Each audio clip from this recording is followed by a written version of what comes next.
Welcome back to the most accurate podcast here at 4for4 Football. As always, on Monday at halftime, I'm your host, John Daigle, to preview the Week 6 waiver wire column that will always be waiting for you on the homepage by Monday afternoon at 4for4.com. And this week, you already know the cover boy, the cover image of Ken Walker waiting for everyone in shallower, perhaps some deeper leagues, but nonetheless, the drop list and numerous pickups for both your shallower and FFPC high stakes leagues are all waiting there for you. And a reminder, we are here tonight because of our friends at Sleeper. Brought to you this podcast by Sleeper, one of the fastest growing customizable fantasy football platforms in the industry. And that's because the Sleeper waiver wire pickup of the week is the player I've already referenced, and that is Ken Walker, who is now stepping in place of Rashad Penny for the rest of the season. If this were the beginning of the year, I think we could argue another running back that we'll get to in a moment should be prioritized over Ken Walker. But given what we've seen from Seattle the past 3 weeks, in increased pace, increased 60 plays per game compared to 48 plays per game in weeks 1 and 2. Also, 7.7 yards per play from this offense in 2 soft matchups in weeks 3 and 4, but against the Saints, for Geno Smith to still average over 10 yards per attempt, this offense is humming along. And now it is all of Ken Walker's to take over in this backfield for the rest of the season. And just in case you don't know Ken Walker and his profile coming out of college, only 1 season in the Big Ten with Michigan State, but still led the FBS in yards after contact and forced missed tackles in his lone year there, tying Jonathan Taylor and, oddly enough, Rashad Penny for the most yards after contact per carry. So at 4'3", 840 at 211 pounds, he does offer the elite archetype, profile, and explosiveness we want in a juicy offense that has friendly upcoming matchups against the Cardinals, the Cardinals twice, I should say, the Chargers and the Giants in the next month. So yes, we absolutely want to splurge on Ken Walker. So much so I am suggesting 70 to 90% fab if he happens to be out there in your waiver wire league and you've been waiting to actually spend on a viable RB1, RB2 outlook, as opposed to the guys we've had to shuffle through for less fab the past few weeks. Caleb Huntley, Tyler Algier, Mike Boone, the list goes on. Ken Walker is our guy. Now, if looking past him for some deeper leagues, the sleeper of the week would be Eno Benjamin. And Eno Benjamin is where we need to temper our expectations a little bit because, yes, 8 carries, 4 targets this past week because James Conner, rib injury, Darrell Williams, injury, and then Jonathan Ward, special teams running back, hamstring injury, leaving literally only Eno Benjamin for the rest of the game. And remember, James Conner's already left the game early this year in week 2. And what I worry about is that Darrell Williams actually outcarried Eno Benjamin in that game, 8-5, and got both of the team's running back carries inside the 10 in a competitive game in week 2 to close it out. So if all of them are out again, sure, Eno Benjamin is a usage-based RB2. But if Darrell Williams gets right and gets healthy for this game, I actually think he is the better player to have than Eno Benjamin. So I am tempering my expectations and not splurging here on Benjamin in particular. Remember, head to sleeper.com or download the latest app to get in on those pickups today. Another running back who we need to discuss that's available everywhere is Tevin Coleman. And what we saw was a season high in snaps for Tevin Coleman and 11 touches on those 19 snaps. Whereas Jeff Wilson, he played 70% of the team snaps in weeks 3 and 4 without Tyrion Davis-Price available, with Jordan Mason available just on special teams, and Tevin Coleman, of course, active in week 4, but just 1 offensive snap. No big deal. But then for Coleman to pop up and get the same usage practically that Tyrion Davis-Price received in week 2, because remember, that's when the 49ers used 2 running backs. Jeff Wilson had 18 carries in week 2, TDP 14. This week, Jeff Wilson had 18 touches. He averaged over 7 yards per carry. So we still got there on the box score. Tevin Coleman, 11 touches. And more importantly, through 3 quarters before this game became the route it did, Jeff Wilson out-touched Tevin Coleman 12-4. So Coleman was still heavily involved, enough so that he was cannibalizing Jeff Wilson. What this tells me at least is that we're swapping Jordan Mason, wherever we stashed him as a contingency option, for Tevin Coleman on deeper waiver wires. But more importantly, with the bye weeks coming up, maybe Coleman does offer enough juice as TDP did in week 2 to provide flex league value, best case scenario, while also being a contingency player moving forward. That's why we're picking up Tevin Coleman. Some of you in shallower leagues, maybe even deeper leagues, will have an option between Alec Pierce, who now we've seen his target share increase in every game since he returned in week 3 from that concussion. So much so that he actually led the team with a 21% target share this past game that we never will talk about again against the Broncos on Thursday night. Or Khalil Shakir, who stepped in for Isaiah McKenzie as Isaiah McKenzie. Third most routes on the team, a route on 70% of Josh Allen's dropbacks, worked exclusively from the slot. And if you need flex value immediately, you have Amon-Ra St. Brown on bye, you have Devontae Adams on bye, and you have to plug those players up in a 3 wide receiver, 1 flex, 2 flex league. Short term, Alec Pierce is your guy. But even if Isaiah McKenzie were to return this week, of course, we don't know. We're recording this on Monday. Concussions may linger for him heading into this next game.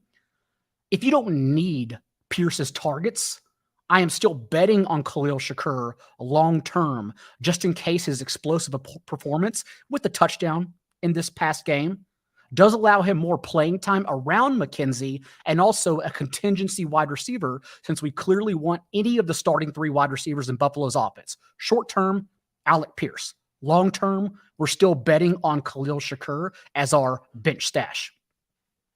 It's also important this week that we keep our ears to the ground for injuries, because the world is quietly our oyster at tight end if we are paying attention to injury reports.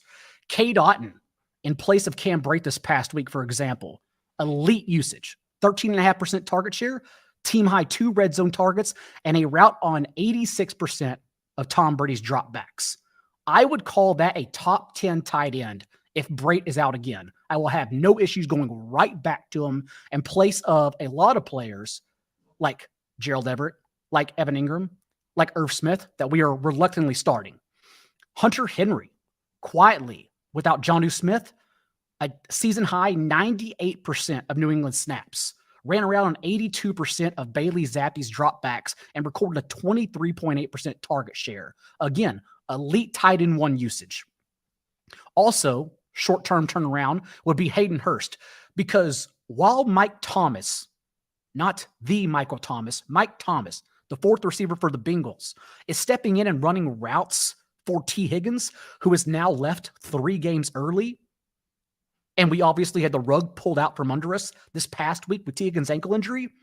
We've seen that Hurst has logged 81% of Cincinnati snaps and with the 2nd most targets on the team this past week in the 2 games that Higgins has left and not returned for this season.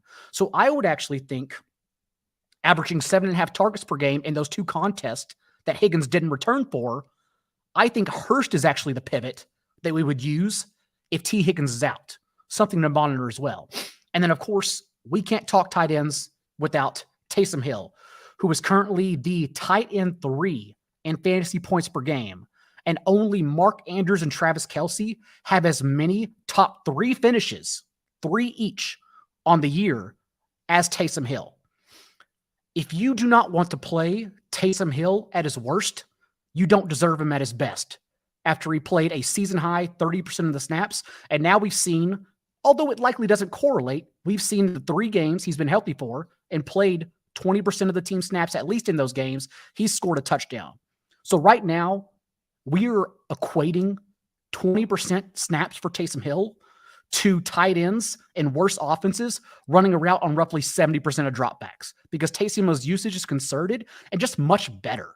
So if we're going to take an egg at the position anyhow, right? Tyler Conklin this week. C.J. Uzomah ran more routes. Tyler Conklin, a season low in routes run. If we're going to take those eggs, just take them with a guy who also can win your week at that position, and that's Taysom Hill. So if all the other injury fallouts don't happen in our favor for the other 3 tight ends I talked about, we're going right back to Taysom Hill.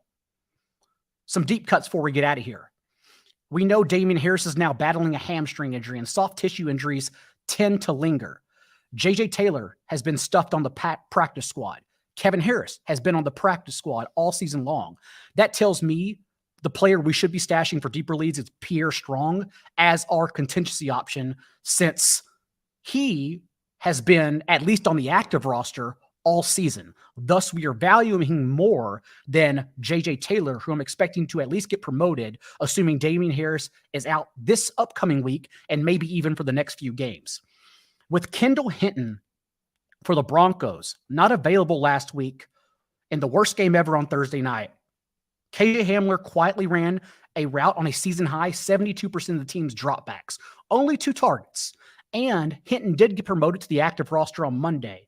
But since he was just not available, we can't assume he's going to be active on game day. And if he's not active on game day, it is a good spot against a soft Chargers secondary if we can have any faith in the Broncos offense. But in deeper leagues, if you need a plug and play, at least we know KJ Hamler is now glued to the field, assuming Kendall Hinton is not going to be active for this game, in a good spot. Joshua Kelley with 10 touches, overthrowing Sony Michel as the contingency option behind Austin Eckler. Simply put, in deeper leagues, we were stuffing Sony Michel before. We've seen enough now with Josh Kelley, this past game especially, to know that we should just drop Sony Michel in those deeper leagues and pick up Josh Kelley as the backup instead. He's ranked accordingly in the contingency top 10, which I keep track of. Let's also monitor Trent Sherfield. As we know, Tyreek Hill left the locker room in a walking boot post-game against the Jets this past week.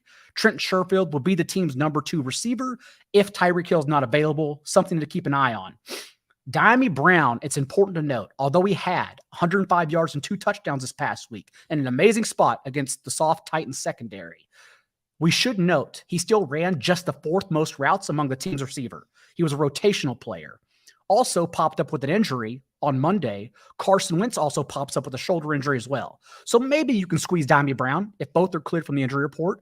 It sounds like Jahan Dotson, who Brown was playing for, will definitely miss this turnaround on Thursday. But overall, just be wary that he was a rotational player despite spiking those 2 touchdowns this past week.